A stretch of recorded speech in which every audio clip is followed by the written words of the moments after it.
Coordinate compound IUPAC name. Coordination compound के IUPAC name में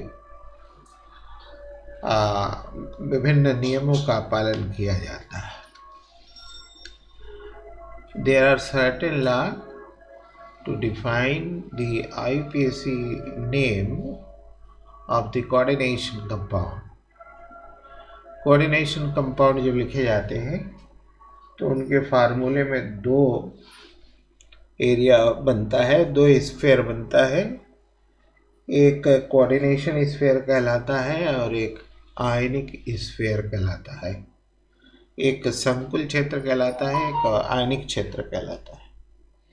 coordination sphere जो बनता है वो स्क्वायर ब्रैकेट के अंदर लिखा जाता है और आयनिक स्फीयर जो होता है वो स्क्वायर ब्रैकेट के बाहर लिखा जाता है।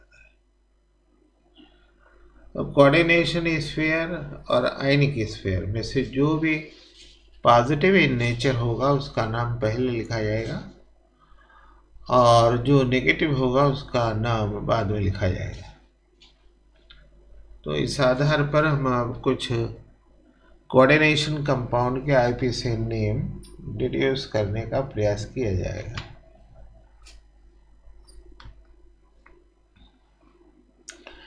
ये है FeCO5। FeCO5।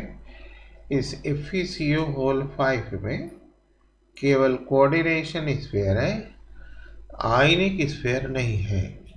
तो कोऑर्डिनेशन स्फीयर में दो चीज होते हैं, एक लिगैंड होता है और दूसरा सेंट्रल मेटल होता है। यहाँ CO कार्बोनिल ये लिगैंड है, CO का नाम कार्बोनिल होगा, ये लिगैंड है। होल 5 का नाम का मतलब इसका कुल नंबर 5 है और 5 के लिए पेंटा लिखा जाएगा। CO के लिए कार्बोनिल, तो इस हिसाब से CO होल 5 का नाम हो जाएगा पेंटा कार्बोनिल। इसमें सेंट्रल मेटल Fe है।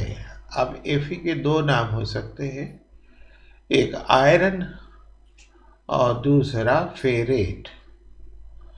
आयरन तब लिखा जाएगा जब कोऑर्डिनेशन स्फीयर न्यूट्रल होगा या पॉजिटिवली चार्ज होगा। अगर कोऑर्डिनेशन स्फीयर निगेटिवली चार्ज है तो जो भी नाम होगा मेटल का उसके नाम में लास्ट में ATE जुड़ जाएगा। तो अब हमारा जो सेंट्रल मेटल है वो सेंट्रल मेटल जिस कोऑर्डिनेशन स्फीयर में आ रहा है वो कोऑर्डिनेशन स्फीयर निगेटिवली चार्ज है, पॉजिटिवली चार्ज है या न्यूट्रल है, ये फार्मूले से स्पष्ट हो जाएगा। यहाँ जो ये न्यूट्रल है, तो आप कोऑर्डिनेशन स्फीयर का जब IUPAC नेम लेंगे तो पहले लिगैंड का नाम लेंगे, फिर उसके बाद सेंट्रल मेटल का नाम लेंगे, फिर सेंट्रल मेटल का नाम लिखने के बाद उसका ऑक्सीडेशन नंबर रोमन में विदिन ब्रैकेट लिखा जाएगा। तो मेटल का ऑक्सीडेशन नंबर कैसे लिखा जाएगा, इसका मतलब ये हुआ कि हमको मेटल का ऑक्सीडेशन नंबर निकालना पड़ेगा। तो यहाँ हम सपोज कर लें कि Fe का ऑक्सीडेशन नंबर A है, तो फिर A प्लस CO, ये कार्बोनिल ग्रुप न्यूट्रल है इसलिए इसका ऑक्सीडेशन नंबर 0 होगा। इनकी कुल संख्या 5 है इसलिए 0 × 5 हो जाएगा। तो हमारा जो मैथमेटिकल इक्वेशन बनेगा वो A plus 0 within bracket 5 = 0। Coordination sphere पर किसी किस्म का चार्ज नहीं है, यानी इसका मतलब न्यूट्रल है, तो हम उसके लिए =0 लिखेंगे। अगर कोऑर्डिनेशन स्फीयर पर कोई चार्ज है तो उतना लिखा जाएगा। अब इसको सॉल्व कर लेंगे तो ये =0, इसका मतलब Fe का जो ऑक्सीडेशन नंबर निकला वो 0 हुआ।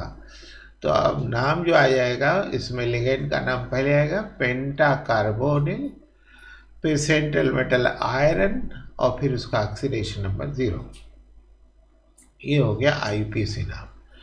फिर दूसरे में CO ये कोबाल्ट है, NH3 होल 6 है और फिर Cl3 स्क्वायर ब्रैकेट के बाहर है। तो इसमें कोऑर्डिनेशन स्फीयर भी है और आयनिक स्फीयर भी है, लेकिन कोऑर्डिनेशन स्फीयर इसमें पहला आ रहा है, ये इसलिए पॉजिटिवली चार्ज हो जाएगा।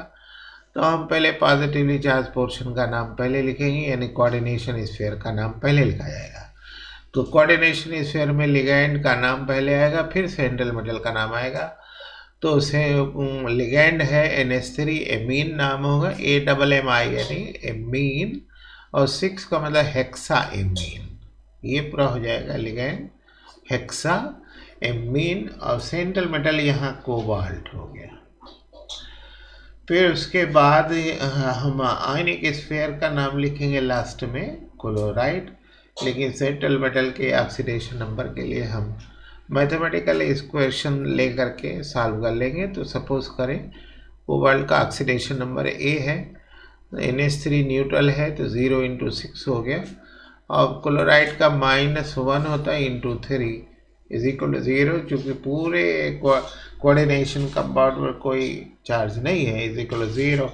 तो मैथमेटिकल इक्वेशन को सॉल्व करने के बाद हमारा आ जाएगा +3। तो इसका मतलब हो गया कि अब इसका नाम आईपीसी नाम निकला हेक्सा एमीन कोबाल्ट 3 क्लोराइड। ये स्थिति है आईपीसी नाम की। अब नेक्स्ट में आइए, ये PTNH3 2 Cl2, इसमें केवल कोऑर्डिनेशन स्फीयर है, कोई आयनिक स्फीयर इसमें नहीं है। तो कोऑर्डिनेशन स्फीयर में हमारे पास 2 लिगैंड है, एक NH3 है और एक Cl है। NH3 का नाम एमीन होगा, Cl का नाम क्लोराइड हो। अब अल्फ़ाबेटिकली अरेंज करेंगे तो एमीन में A है, क्लोराइडो में C है, तो पहले एमीन आ जाएगा।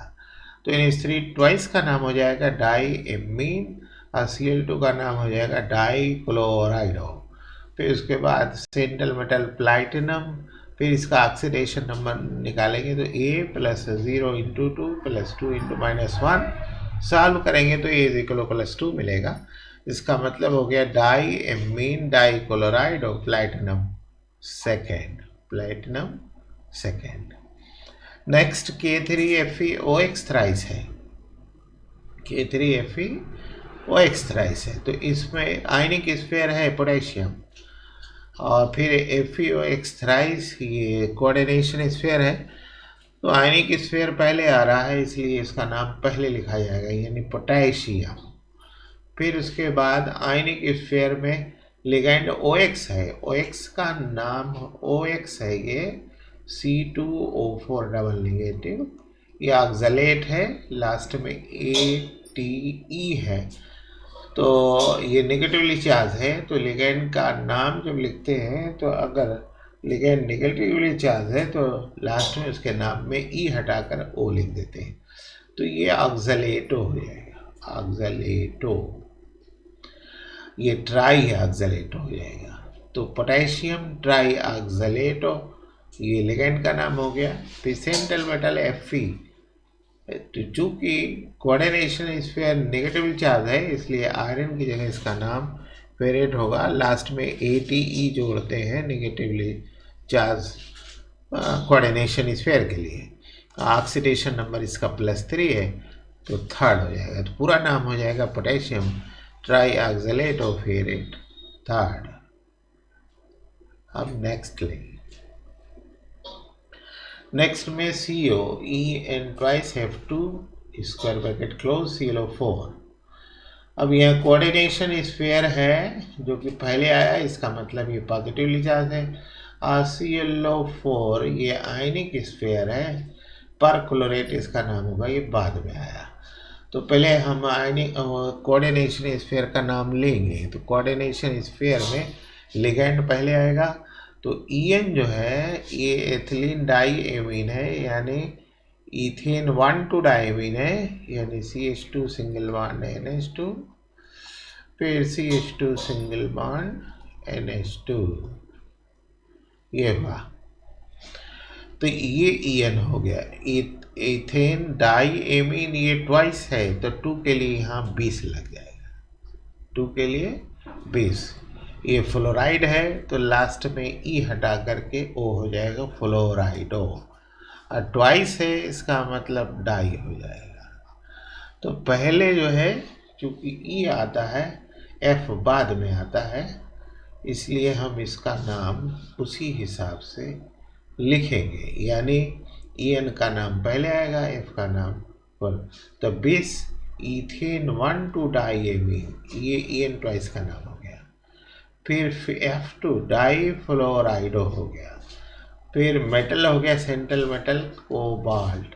फिर ऑक्सीडेशन नंबर इसका निकाल लेंगे तो ये मिलेगा 3rd, और फिर उसके बाद आयनिक स्फीयर का नाम हो जाएगा ClO4 का परक्लोरेट।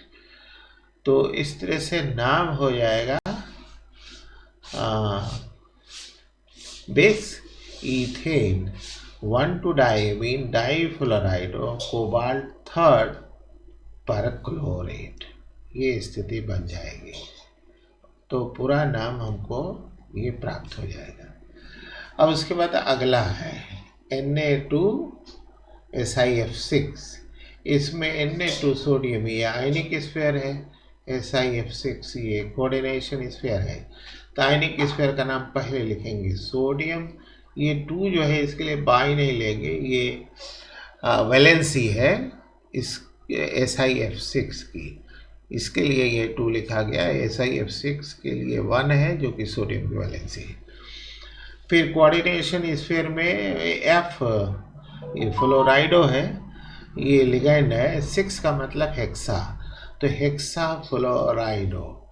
और फिर उसके बाद सेंट्रल मेटल है सिलिकॉन Si, लेकिन चूंकि कोऑर्डिनेशन स्फीयर बाद में आए, नेगेटिवली चार्ज है, इसलिए सिलिकेट, ATE लास्ट में जुड़ जाएगा तो पूरा नाम हो जाएगा सिलिकेट। और फिर इसका ऑक्सीडेशन नंबर निकाल लेंगे तो सोडियम का ऑक्सीडेशन नंबर हो गया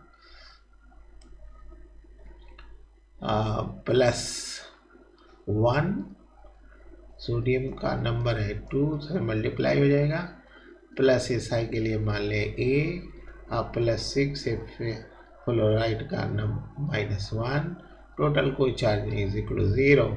तो A का जब सॉल्व करेंगे तो ये +4 हो जाएगा। इस तरह से इसका ऑक्सीडेशन नंबर पे मिला वो 4। तो पूरा नाम हो जाएगा सोडियम हेक्सा फ्लोराइडो सिलिकेट 4। अब